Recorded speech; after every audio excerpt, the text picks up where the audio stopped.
This is my 2007 BMW R1200GS. And over the last month, I have resurrected this bike and have been upgrading it on a budget. And on this episode, we're going to be continuing a 7,000 mile road trip. If you haven't seen any of the videos before, this is a good place to start.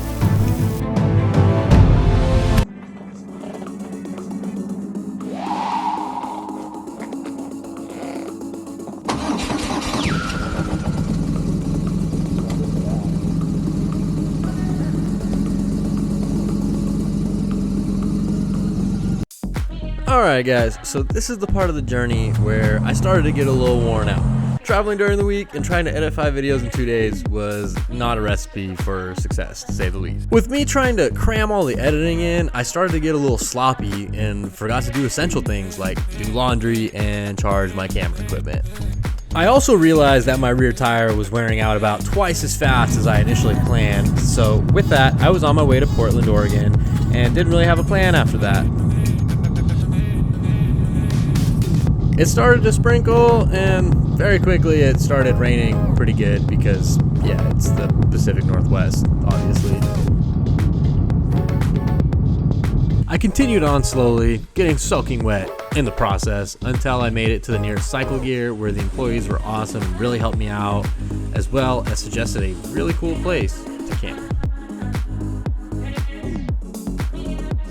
In a matter of no time, I had a new rear tire and then hit a laundromat in an attempt to get caught up on everything. I know this video is a bit different from the norm, but I think it is important to show the realities of a journey like this. And the reality was that the negative things in the journey were catching up to me. I had set aside extra money for emergencies, and after getting that rear tire, I had realized how over budget I was from fixing mistakes that I had made along the way, as well as getting some stuff stolen, getting behind on editing, and now riding in the rain. It was all putting me down a little bit for sure. I always try my best to see the good in things, but just like everyone else, I'm human. Once I started getting out of the city and into the wild again, my mood did change as it just became more and more beautiful.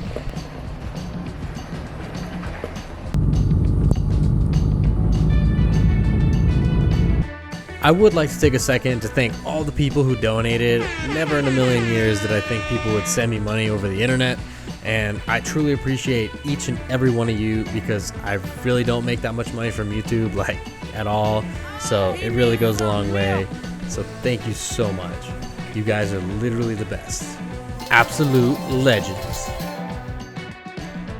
I continued down this dirt road for a while to a campsite that one of the people at Cycle Gear suggested, and I was not disappointed, to say the least. This place was so unreal, and I started setting up camp, and very shortly after, I found out that all my batteries were dead. I did make some ramen though. I decided to take this day as a defeat and try to make the most of it the next day.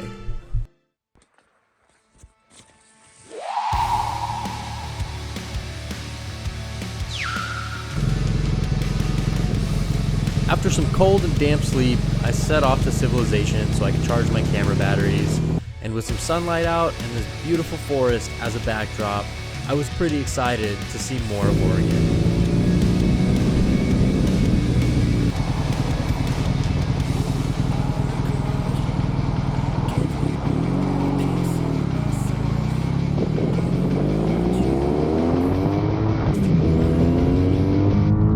I ended up passing through Tillamook, where they make dairy products, and was greeted with the coast of Oregon, which I had a really hard time taking my eyes off of. The plan for today was to make it up the coast of Oregon to Astoria, where I would charge up as much stuff as I could and then make my way into Washington so I could attempt to see Mount Rainier and also camp there. After charging up, I was greeted with more rain and soon got to the border of Oregon and Washington, where I had to cross this super cool bridge. I then met these two guys from Florida that flew out here, rented bikes, and did the Washington BDR. They told me about a wildfire in the area that was supposed to be where I had planned to camp, so like many times before on this trip, I just kind of had to wing it. Would you believe me if I told you that I got rained on again? I was pretty numb at this point, if I'm being honest. As I climbed an elevation and it progressively got colder, I managed to find a pretty cool camping spot.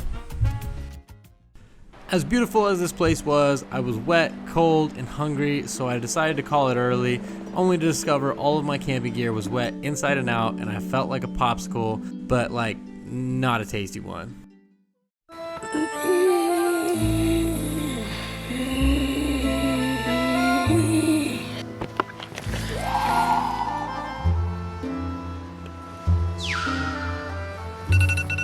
Alright, I think we're on day 10. No, 12, 13. I don't really know. I don't know what total days of actual film time we're on. Now the last couple days have been wet, cold, and not very enjoyable to camp in. It's about time for me to pick up the pace. But yeah, it was cold last night. I'm still having a good time. I mean, how can I complain? It's pretty sweet. I didn't get to see Mount Rainier yesterday because it was super foggy.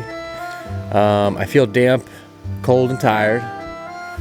But I'm gonna get out of here and make my way towards Idaho, and I'm hoping it gets warmer. I don't look at the weather. I just go, and that's what gets me in some of these bad situations.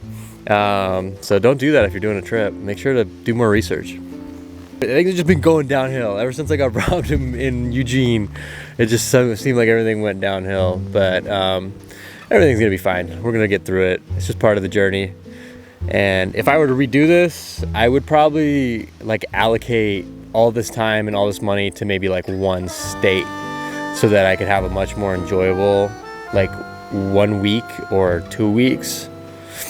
Because I would have liked to explore, like Seattle would have been amazing to explore, or San Francisco would have been amazing to explore, and then go do Usal Beach, and then maybe go do the Washington BDR or the Oregon BDR or whatever it is, and you know, maybe find some people along the way. I don't know. Point is, there will be version 2 of this journey most likely.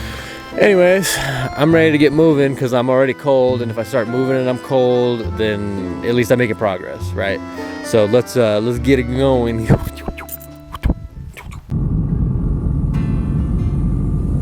I was pleased to find out that the weather had cleared up and that I was able to dry off completely for the first time in days. Picking the pace up meant getting on the highway, which I absolutely despise. I did find another motorcyclist in slower traffic and attempted to have a conversation with earplugs, which went about as well as you would think. I then saw a couple that seemed much more equipped for highway riding. I also stumbled upon a gas station bar. Yeah, you heard that right. It also had the lowest grade fuel I had ever seen in my life, 85 octane.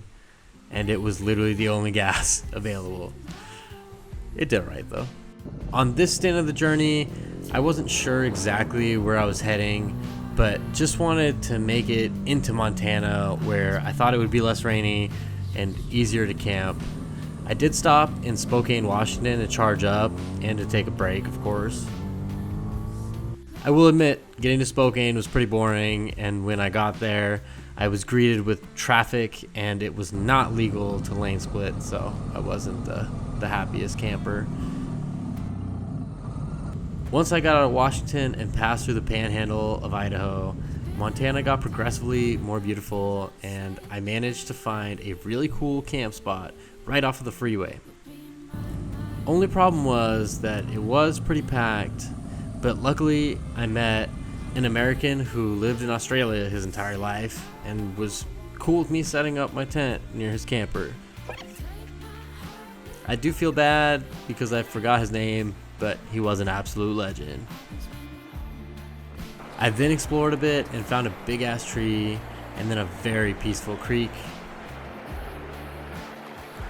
I was excited to try and have a better night's sleep, but found out my tent was still a bit wet. Regardless, it was still better than the previous nights.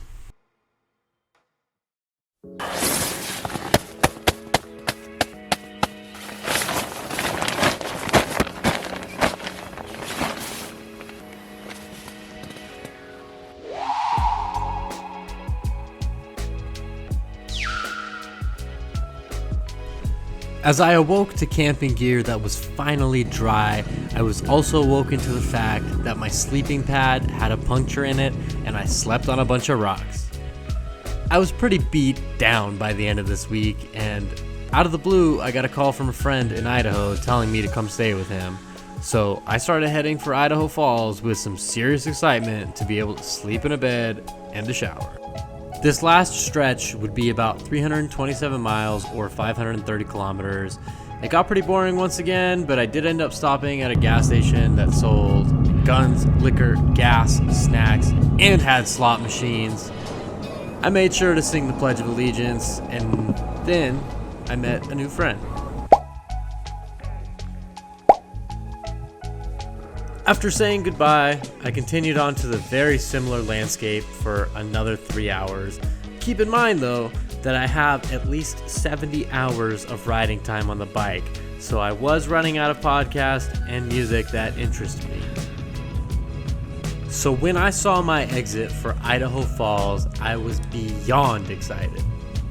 Well guys, this is going to end this slightly less exciting chapter of the journey. I hope you're still here and enjoying the content.